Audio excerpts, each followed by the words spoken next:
Y'all want a preacher, you better get somebody else, because I'm a teacher. See, it's good to be among friends.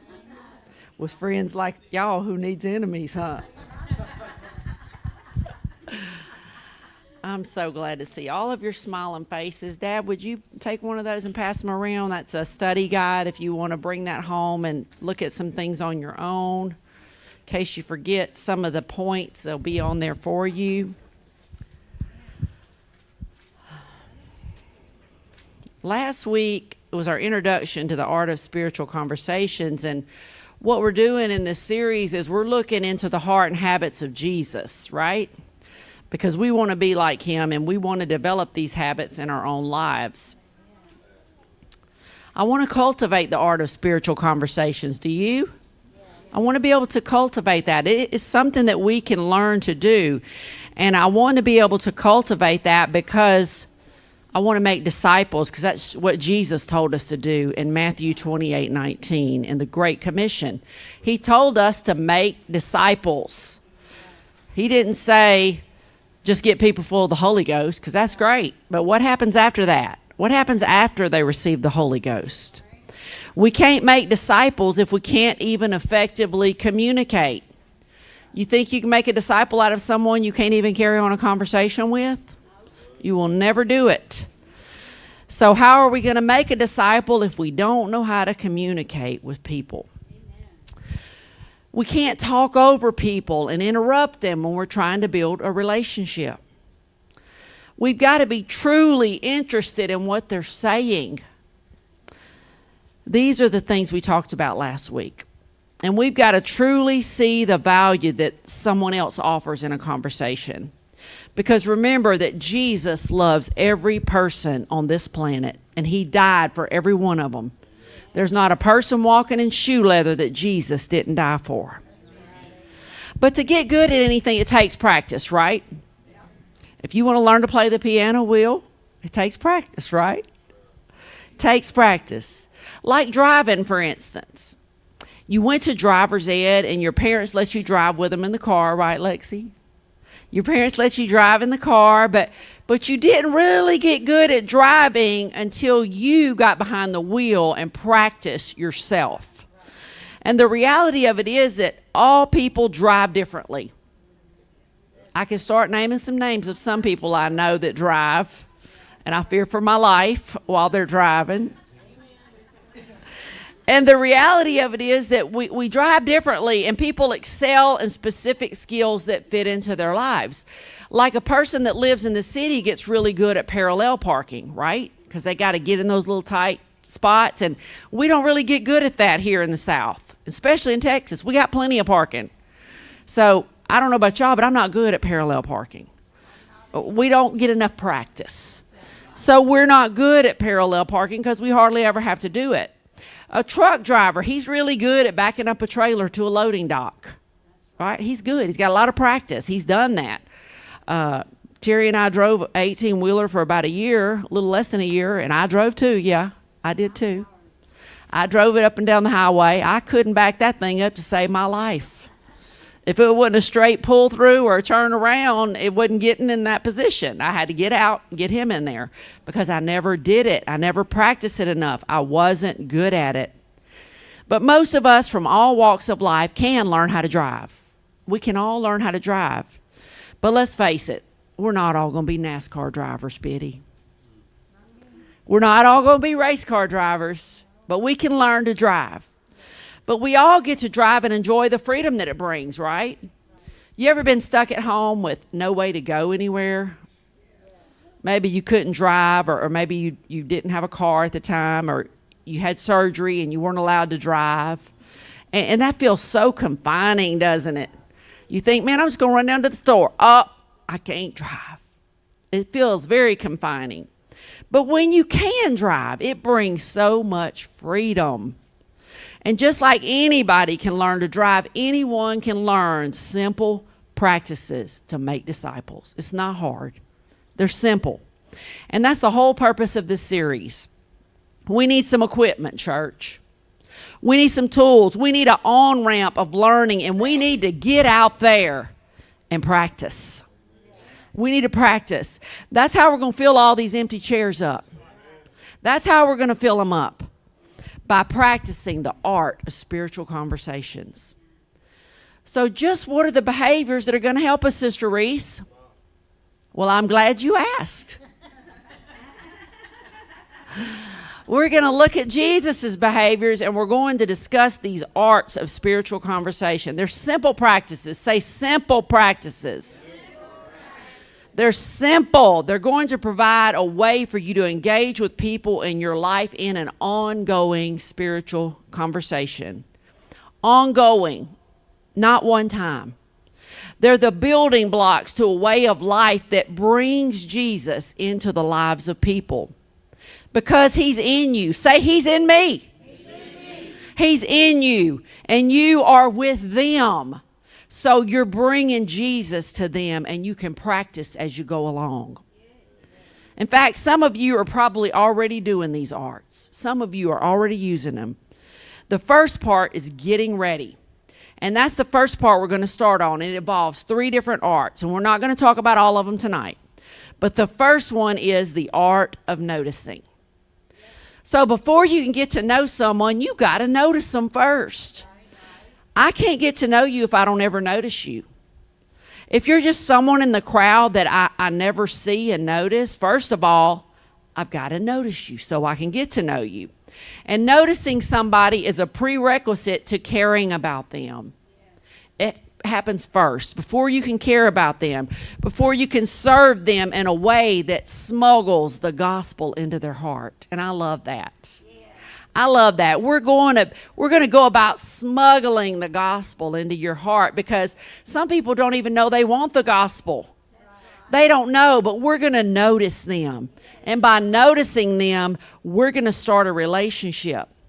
It's something we've got to do first if we want to make disciples. We've got to first develop eyes that see. And I mean eyes that really see. I can look out here and see you, but do I see you? We need to develop eyes that really see. We've got to learn the discipline of noticing. Now, the practice of noticing is a skill, and it's one that can be developed just like driving. Just like you learn how to drive, you can learn how to notice. It's not a gift. It's not one of the spiritual gifts. Anybody can notice. Anybody. And you see, Jesus was a noticer. He was a noticer. He was a great noticer. And that's whose example we're following. In Matthew's gospel, it says when he saw the crowds, he had compassion on them, because they were harassed and helpless like sheep without a shepherd. Then he said to his disciples, the harvest is plentiful. It's plentiful, but the laborers are few. And he said, ask the Lord of the harvest to send out workers into his harvest. But he noticed the crowds first. He noticed them. He noticed them, and then he expressed his desire for workers to shepherd them. The disciples, they might have missed the harassed and helpless condition of the crowd if Jesus hadn't noticed it. They might not have even noticed that, but Jesus was always noticing people. In our busy, self-absorbed culture, noticing people is equivalent to a cup of cold water. You remember we talked about that last week, just giving people a cup of cold water. That's what it's like when we notice somebody today. Noticing others, it's a small rebellious act. Think about that for a minute. It's rebellious. It's a rebellious act against the idolatry of ourself. We're so self-absorbed, we don't have time to notice other people. But it's a small rebellious act against being self-absorbed when you say, hey, I'm going to set myself aside and I'm going to notice somebody. I'm going to put that phone down. I'm going to put that phone down when I'm in a waiting room or when I'm in line somewhere. I'm going to put it down and I'm going to notice somebody. You're essentially telling people you're worthy of attention from me and from God. You're worthy. That's what you're saying when you notice someone. What if we change the way we look at people and we start paying attention with a brand new set of eyes? What if we start seeing and noticing through the eyes of Jesus? Man, I bet our lives would change. While noticing is the first step in bringing someone to the good news of Jesus, the single most benefit is, listen up, the single most benefit of noticing someone is it transforms me. And it transforms you. When you start noticing people, it starts changing you. It starts changing the way you think. We begin to see others. We begin to see ourselves, and we begin to see God differently. People we never noticed before suddenly become important to us in ways that we can't even explain.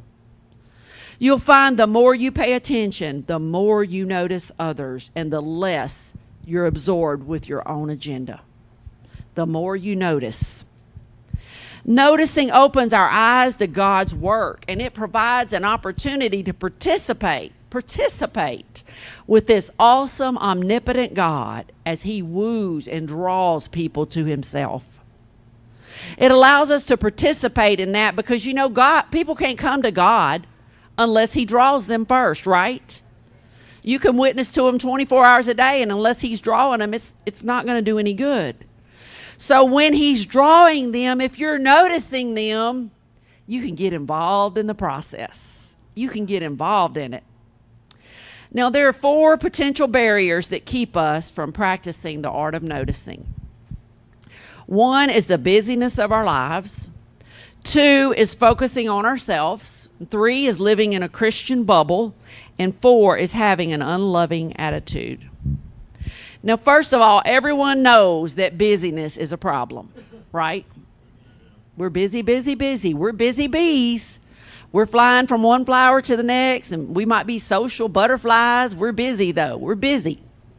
We're so busy these days, and being rushed keeps our eyes focused on ourselves, our agenda, our needs, what we've got going on. We're so busy, it almost makes it impossible to notice people even when they're right in front of us. With so much coming at us from every direction, noticing is something you've got to practice. It's not something that's just going to happen without intention. It's something you have to develop, and you have to do it with intention. So when you need to go get groceries, you go get in the car, and you say, I'm intentionally going to H-E-B or Brookshire's or Kroger or wherever you go.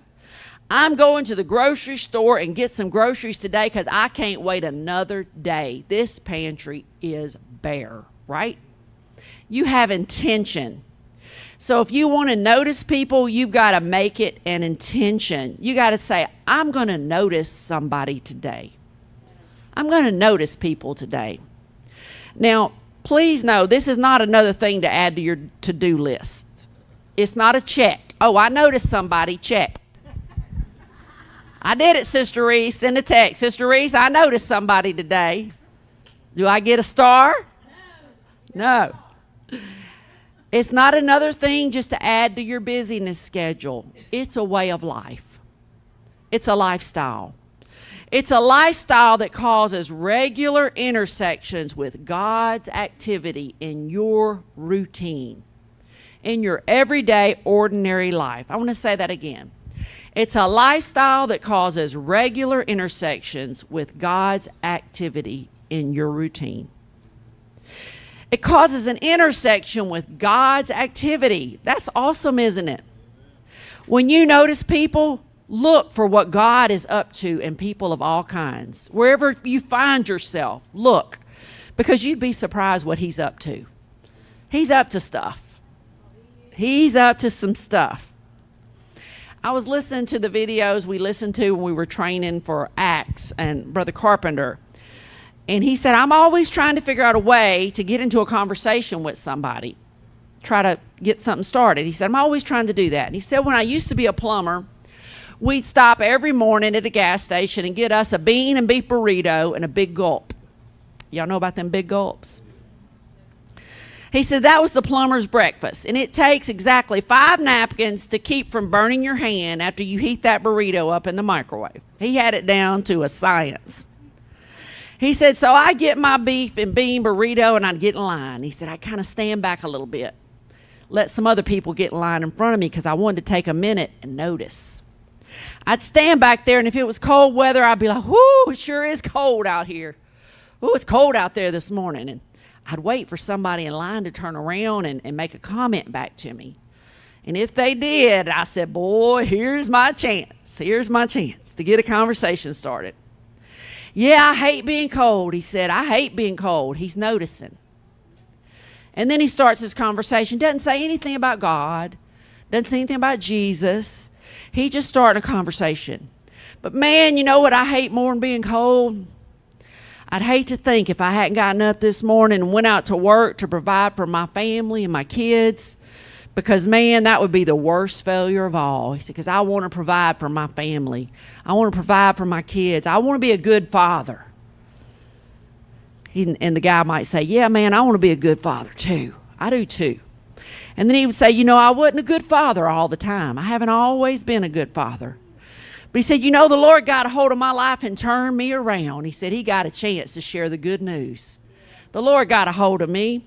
And he said, you wouldn't believe how many people that he started up conversations with like. And he said, man, I'd love it if you wanted to come be in church with me sometime. I'll come pick you up. Maybe we can go get a cup of coffee. Just talk. Trying to start up a relationship. He said so many relationships he started just holding back in a line and noticing somebody.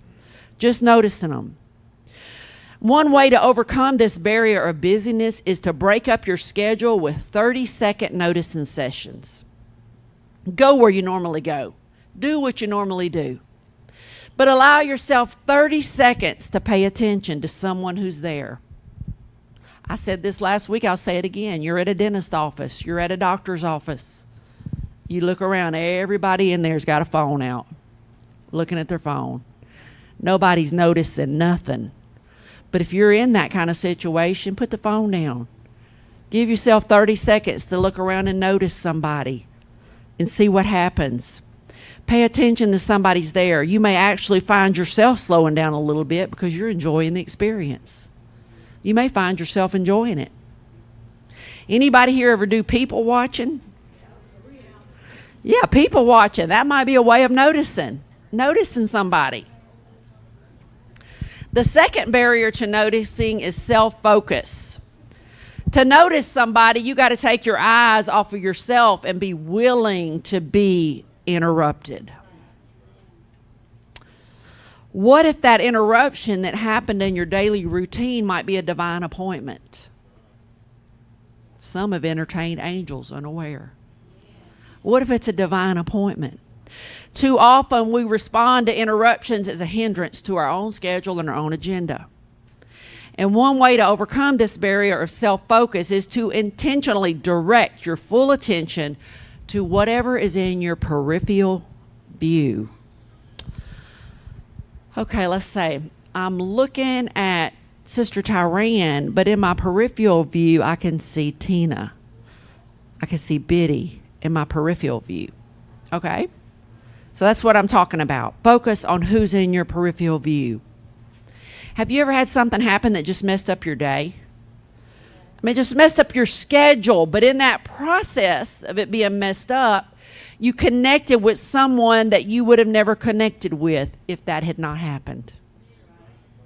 You see, sometimes things that happen are just God's way of trying to get us to stop focusing on ourselves and start noticing others. The third barrier is a Christian bubble, and some people live in what I call a Christian bubble. I really don't think that's true of any of us here tonight. I think we all kind of have a diversified group of people we deal with. But that's where you don't really know or you don't really associate with any non-Christians. That might be somebody that works at a church on staff and they're only around Christians all day. That's a Christian bubble. But if you had this barrier to overcome it, you can make a point of recognizing others who are already a part of your everyday life, like at store, at work, at school, at the gym. Wherever you go, you're surrounded by hundreds of people who are desperate for somebody to notice them. Have you ever just been nice to the cashier and how they just soak it up because people have been rude to them all day or hadn't noticed them. They're on the phone while they're checking out. I've done this plenty of times. I'm on a conversation and I still got to buy some things and check out. Can't hang up. But, if you're not doing something like that and you just are nice to the cashier, how they just, a smile will light up on their face. And wow, I've been dealing with a bunch of mean people all day. This is nice. Notice me. Just notice me. The fourth barrier to noticing is your attitude. Our judgmental attitude can also be a barrier. We tend to be judgmental of rather than open to people around us. I've been so guilty of that. I have been. I admit that. Looking at somebody and saying, she ain't got no business wearing that. I hear some laughs because I know some of y'all have said that same thing. She way too big to be wearing that. She should have looked in the mirror before she left. She's way too old to be wearing that. I know y'all done it. You just look at somebody up and down and you just judging them straight up and down. You just figured out their whole history with one look, one glance. Our judgmental attitude can be a barrier to noticing. We often don't view people the way God views them. The lady that I'm saying, she ain't got no business wearing that. I wonder how God views her. That's his child. That's somebody he wants to love him. That person belongs to him. He's wooing them, trying to get them to him. Remember, you've never locked eyes with anyone that Jesus didn't love and that he didn't go to the cross for. While we may need to deal with these barriers periodically, simply being aware of them will help us to set them aside because we're aware of them now. And once we do that, we can follow 3 simple ways to practice. And note, I said practice noticing in our everyday life. They're paying attention, secret prayer, and genuine listening. The first step is paying attention. It means concentrating long enough on someone to make you wonder about them. If I pay attention to you, I got to look at you long enough to make me wonder. Not just a glance, not just a fleeting look, but it's that spiritual peripheral vision. But let me say this loudly while I'm saying this. It is not, say not, hunting for another victim, okay? And I'm going to explain that. Because sometimes we get a little zealous and we're just hunting for our next victim to start up with Acts 2:38. Repent and be baptized, every one of you. Sick of Mosiah, pass them on by. And that's not what spiritual peripheral vision is. It's simply paying attention to people that you ordinarily come into contact with and opening your heart to see where God may be at work. Because sometimes we're too busy trying to cram our doctrine down the throat of a person over here when God's not really drawing them at this time, but person B is over here in your peripheral vision and you haven't noticed them. And you haven't paid attention to them, and that's where God is at work, not over here. You need to be open to where God is at work. And think about questions when you're paying attention like, what is her story? Wonder where he's from. Does he seem happy, sad, angry, lonely? These are questions you can ponder on. Make a mental note about what you observe. And this practice helps you begin to see another person with God's eyes of love and compassion. Everybody's got a story. Everybody has a story. Now, nobody knows you're doing this, okay? When you're doing this is not to be obvious. Nobody knows you're doing it. You're not saying it out loud. Nobody knows you're doing it except for God, who's delighted when we take our focus off our own agenda for a minute and notice somebody else. This takes no bravery. You don't have to do anything. It takes no bravery. It takes no courage. No special skills, just intentionality. I'm going to intentionally do this.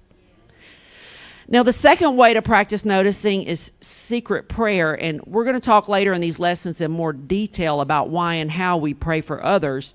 But now we're going to focus on something I like to call praying behind people's backs. It's kind of like talking behind people's backs. Everybody ever heard about that? But it's praying instead. We all know about talking behind people's backs. They were talking about me behind my back. Y'all ever heard that? No, they wasn't even talking about you. They was talking about something else.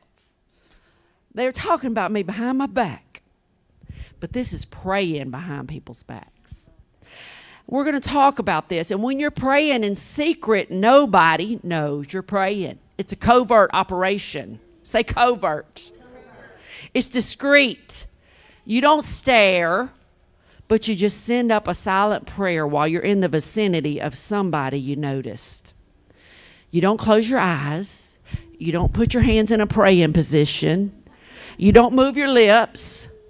You just pray for them in your mind because, see, God knows the thoughts and intents of your heart. He knows when you're praying silently. He hears it.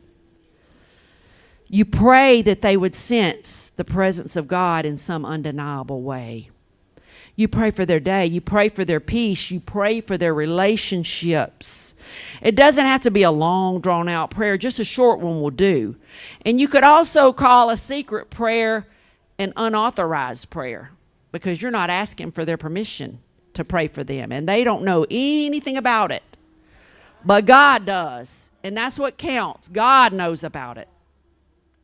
I was trying to think of an analogy to share with you to help you understand this concept.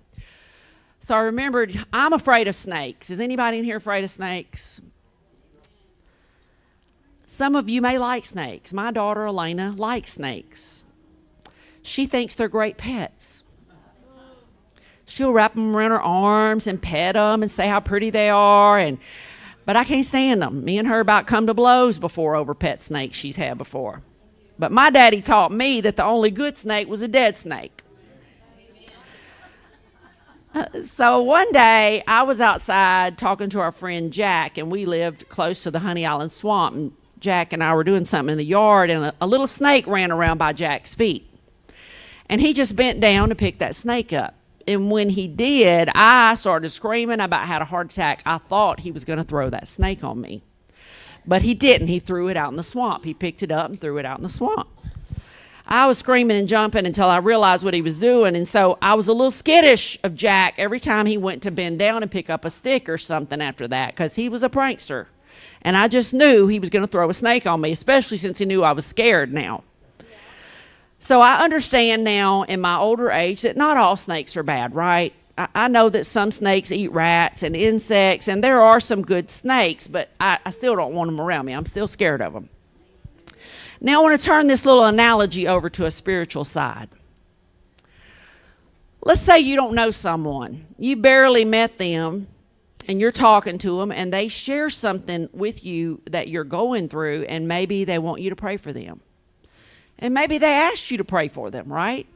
They asked you to pray for them. Well, you lay your hands on them, and in about 3 seconds, you break out speaking in tongues. I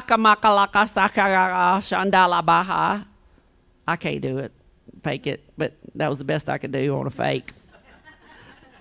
You go into this, and they are scared to death because they don't know about that. Or maybe they were raised in a religion that believed speaking in tongues was of the devil. There are those religions. I grew up with a girl that was one of my best friends, and they thought that was of the devil. Or so they're scared out of their wits. I'm going to tell you, you're never going to get another opportunity to talk to them about the Lord. You just canceled it. So what's going to happen is like when I was very leery of Jack when he would bend down. I thought he was going to pick up a snake and throw it on me. And I really didn't want to be anywhere near him that day because I knew there were snakes out there. We were by the swamp. And that's how they're going to be with you.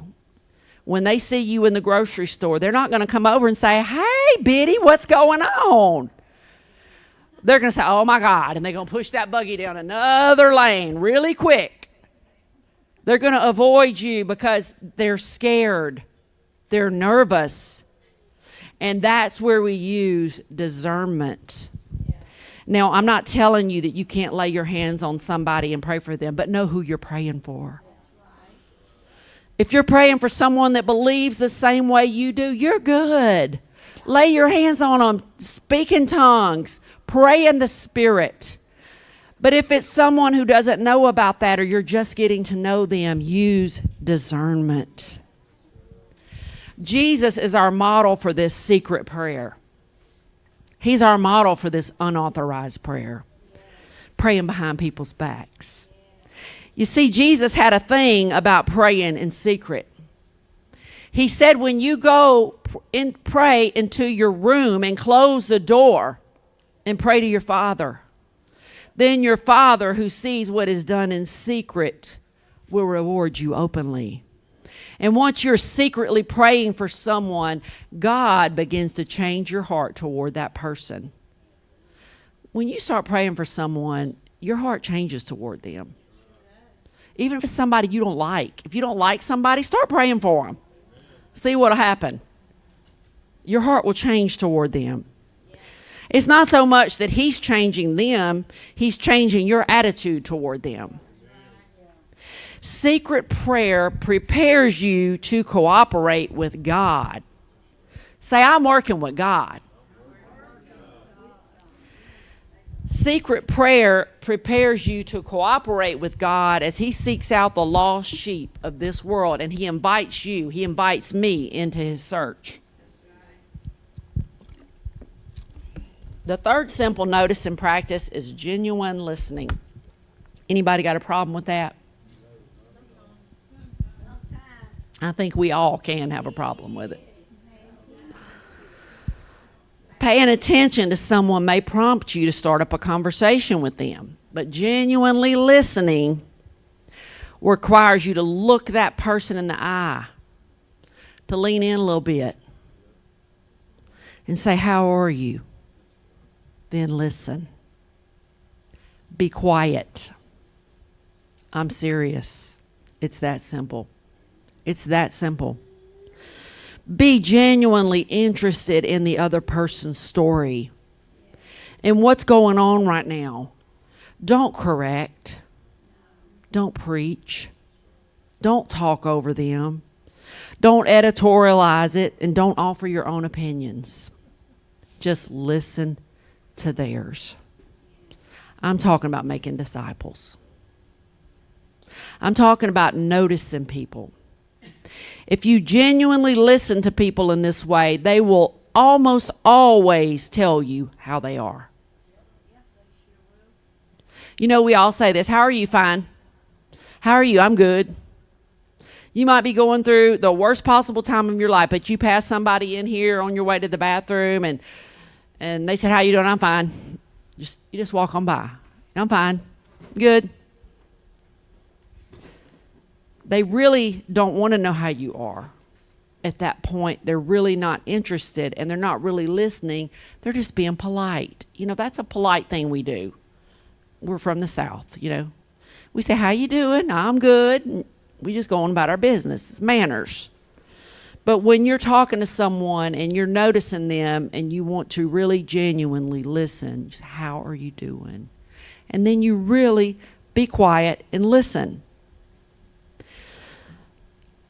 When you're really listening and you're waiting, people may even tell you things you'd be surprised to hear, because people become extremely open when they sense that you're really paying attention to them. I don't know what it is about me, but I have one of those faces that people feel open to talk to me. And maybe I'm a good listener. I don't know. But I've had strangers come up to me in the grocery store, and in 3 minutes time they were telling me stuff they've never told anybody before in their life. That's what they told me. I didn't want to hear it, really. It was some stuff that was bad and I didn't want to know it, you know, but I still listened. So you'd be surprised when you really pay attention to people how much they will open up. Use a couple of phrases when you're listening, like, wow, that's really interesting. It's really interesting. Just so you can keep from hijacking the conversation, because do you know how easy it is to hijack a conversation? Real easy. It helps you to deal with your own response, because most of us are already thinking about our response to what they're saying while they're still talking. We're not really listening to what they're saying. We're forming our own response in our mind of what we're going to say. But we have to learn to listen, because we think that what we have to say is more important than what they have to say. So restrain yourself from that. Restrain yourself. Use a couple of key phrases like, wow, that's interesting, or I understand, when they're telling you something. Restrain yourself from jumping in with a similar story that happened to you, like the one they're telling you. You may have had the exact same story, but restrain yourself from jumping in. Say someone's telling me about a divorce they're going through. Oh, well, then, man, I just carry on about my divorce. I've been through a divorce, too. Let me tell you all about my divorce. Mine was worse than yours. Let me just tell you all about it. You know, we don't let them talk. Let me tell you about mine. You just stopped listening, and you started talking. You need to listen. People want to be heard. They want you to listen to them. And when they're telling you about something like that, you can say, wow, man, I hate that for you. That's terrible. All the time while you're restraining yourself from saying, that happened to me too, and it was way worse, blah, blah, blah, blah, blah. Just say, man, that's terrible. I hate you had to go through that, because you're listening. You're noticing. You're practicing the art of noticing when you do that, when you say, man, that was really bad. I hate that happened to you. Genuinely listening opens the possibility of entering into a real conversation in which we allow God to control the outcome. When you've already noticed somebody by paying attention to them and secretly praying for them, listening is the next natural step. Say, it's natural. It's natural. Remember, we talked about how we're going to teach you to naturally have these spiritual conversations. Not something that you dread. Oh my God, I got to have a spiritual conversation. No, you're going to be like, it's natural. It's natural, and you enjoy it. So by practicing the art of noticing, you will begin to recognize that people are longing for your attention. Say, my attention. People want to talk to me. I used to get so tickled at my friend Sue. How many of y'all know Sue Matthews? She's got the best personality. And this has been years ago, maybe when they first started pastoring, and she was telling me about a lot of phone calls she got and some emails and stuff. She goes, people just want to talk to me. Everybody wants to talk to me. They love talking to me. And I was laughing. I said, you know it, girl. You got it. But, you know, she had that attitude. People want to talk to me. We all need that attitude. People want our attention. They're longing for it. It's like a cup of cold water to them. And you'll become aware of what God is up to right where you are. God's up to something right where you're at every day. Every day he's up to something. As you secretly pray for people behind their backs, you're going to find yourself really engaged in conversations as you learn to genuinely listen to others. Notice and changes your view of God. He gets bigger and bigger. The more you notice people, the bigger God gets. He gets bigger and bigger. Notice and changes your view of others, because they begin to matter to you in ways that you can't explain. I don't know why this man at the gym or this woman at the gym matters to me so much now, because you noticed them. My coworker that I really didn't like, now they matter to me because I've noticed them and I've engaged in a conversation with them and I've secretly prayed for them behind their back. Now they matter to me. They'll start to matter to you in ways you can't explain. And noticing changes me. Say, it changes me. It changes me. Next week, we're going to continue this series, and we're going to talk about the art of praying. Does everybody want to learn about that? The art of praying. I hope these lessons are helping you, and I'm going to turn it back over to Pastor.